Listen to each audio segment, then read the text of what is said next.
Hello everyone and welcome to the Fresno Chaffee Zoo. My name is Karen. I am a conservation interpreter and I'm part of the Zoo's education department. I want to welcome you all to our Shark Talk today. Here at Stingray Bay, we have two species of shark as well as two species of stingray. Now first, let me introduce to you our stingrays today. Now our largest species of ray, there are 5 individuals that you're going to see in the water, are our southern rays.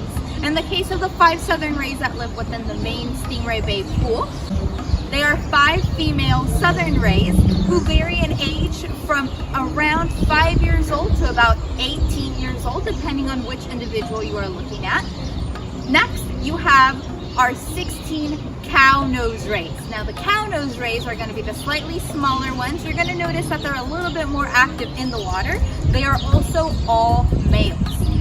These males vary in age from approximately about 2 years old all the way up to around 10 years old.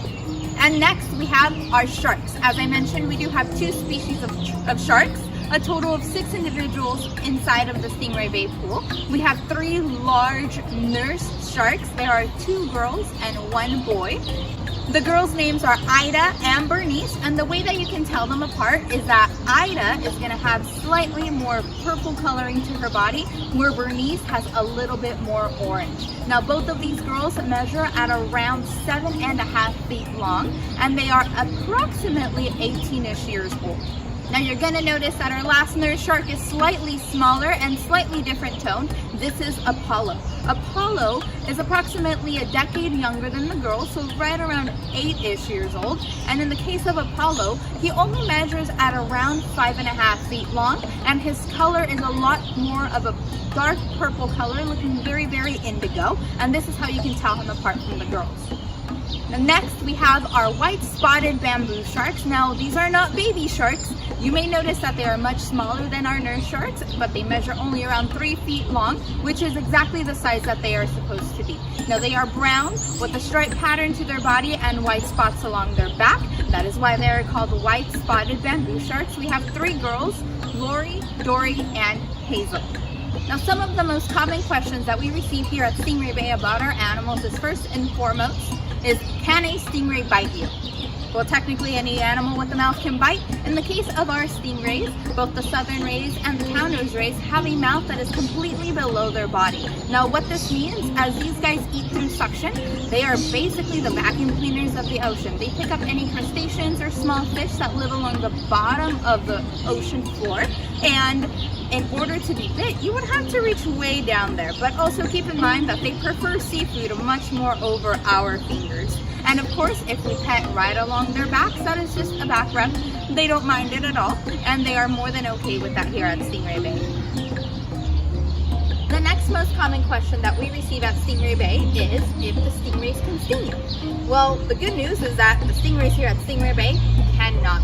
And the reason for this is that their barbs, which is what we think of as a stinger that grows on their tail, is clipped. Now in the case of the stingrays, their barbs are made out of keratin, the same exact material that our hair and our fingernails are made out of. The same way that you and I would clip our fingernails when they get too long, well, we clip theirs.